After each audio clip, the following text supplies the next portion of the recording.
How are you guys? Good to see you. Good to see you. I'm no scoreboard time for you, that's my feeling. Hey, Steve. Fox. Yeah, that is fine. Look right there. This is Steve's spot over here. All right, guys, we'll let Coach kick it off with an opening statement, and then we'll take questions for everybody. As always, thank you guys for coming, taking the time. It's always a great game. Seton Hall's tough as nails. I think Shah is one of the best coaches in the country. I think he does a fantastic job. Obviously, our crowd was awesome.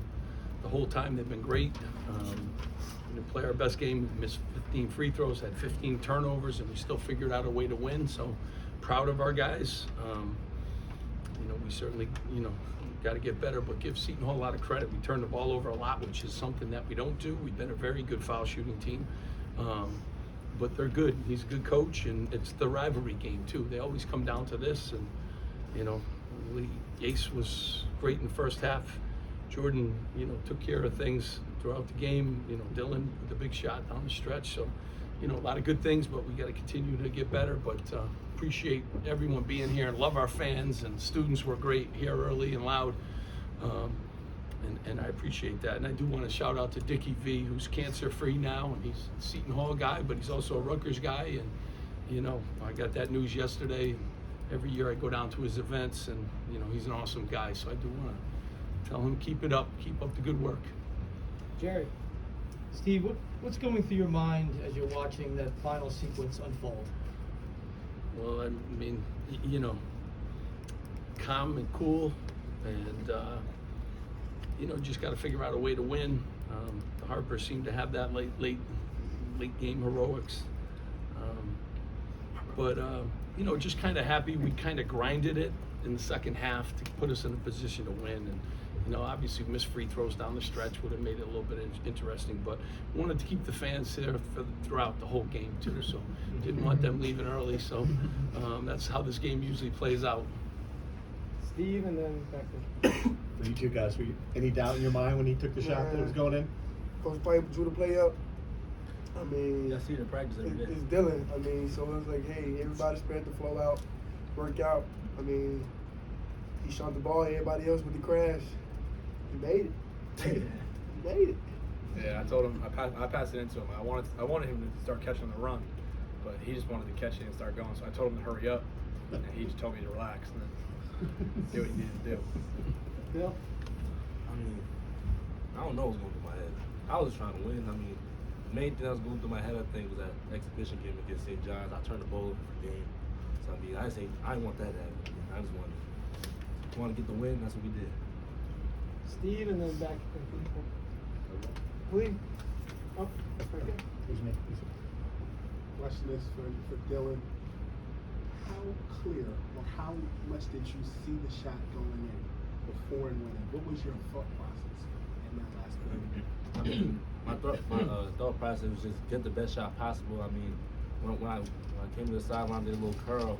I seen everyone collapse. So I mean, that was the only spot open on the court. So I went there. I just shot the ball and worked on that a lot. So I mean, just reps. I mean, I was just confident in the shot.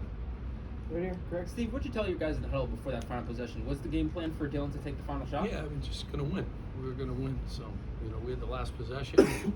Good look and make sure we crash the boards if he doesn't. But, confident in these guys, and, they're figuring out, they're growing up, those tough games, and now figuring out ways to win tough games. And today was a very tough game that we figured out a way to win.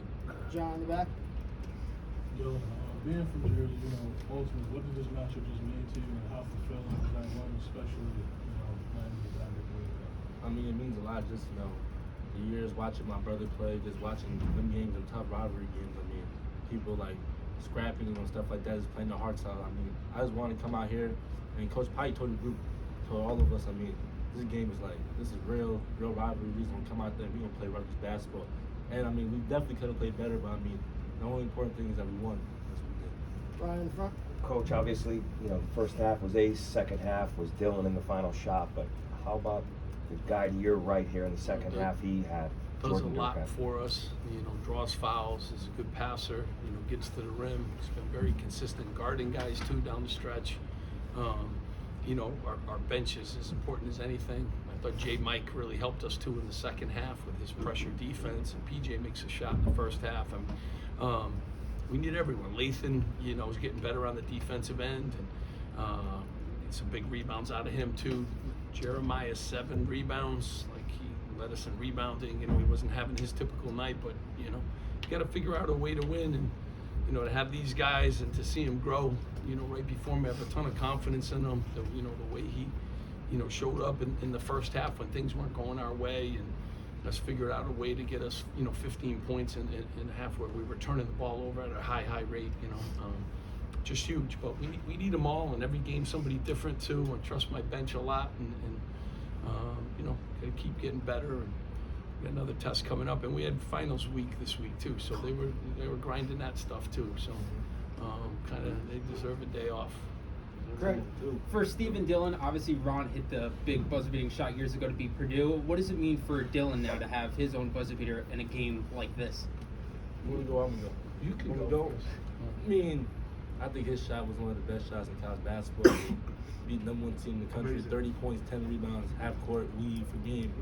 So I mean, all credit to him. But I mean, I think his shot was better, but I think mine was more meaningful just because of the game and the type of environment and just the rivalry and just all the wins and losses that have been through this program. I like both of them a lot. Any more? I do. Jerry? Steve, what can your team gain from, so Tuesday you win a game, a lot of offensive fireworks. Today you won a meat grinder, 2 totally different games. What does it say about your team wanting to win those We're types of growing. games? We're growing. You know, and this group has been, you know, tough and resilient, and we're figuring out. I mean, we've done a good job not turning the ball over today. We did. We've been making free throws today. We don't. You know, you still have to figure out a way. You know, this journey takes you on many different paths. You know, and you know, I always say this too. People don't realize the other team's good too, and they're trying to win. And Shad does an excellent job, and they got good length, and they got athleticism, and the way they rebound the basketball, and the way they steal it. They put a lot of steals, and then they hold the ball. So they play at a different kind of pace. You know, Penn State up and down, average 90 a game. These guys, you know, want to take time off the clock and play at a different pace. So our team's got to learn from all the different, you know, styles that we're playing. And you know, but I tell them all the time, you still got to figure out a way. You know, and they did tonight, and hopefully they continue that. John in the back and then Zach. Coach, you complimented Seton Hall's rebound in a game like this where you guys rebounded.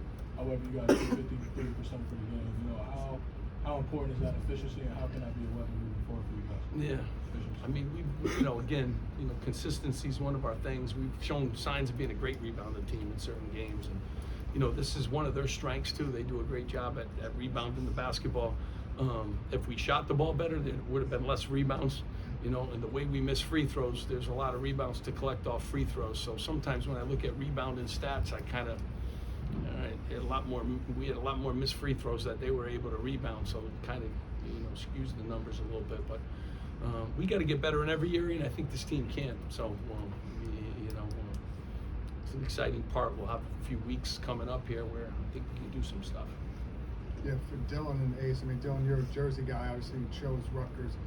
What do you think it would take for Seton Hall to land players as good as you guys, as talented as you? Is there a world in which one-and-done type players are going to pick Seton Hall? I mean, I ain't no recruiter, I ain't no coach, so I can't tell you what you got to do to get, I guess, what you just said, or me and Ace type of guys. But I mean, I think it comes down to who the coach is. I mean, me and Ace believe in Coach Pike from day one that he's going to put us in a great position. Like same thing Dylan said, I ain't a recruiter. I mean, I feel like once that coach that's been loyal, that trusts your process, and that's gonna put everything into you and your team, and like just grind that out, and just gonna be coachable. I mean, that's serious. I feel like that's how you can land one, just being loyal to that person. Thank you. Anybody else?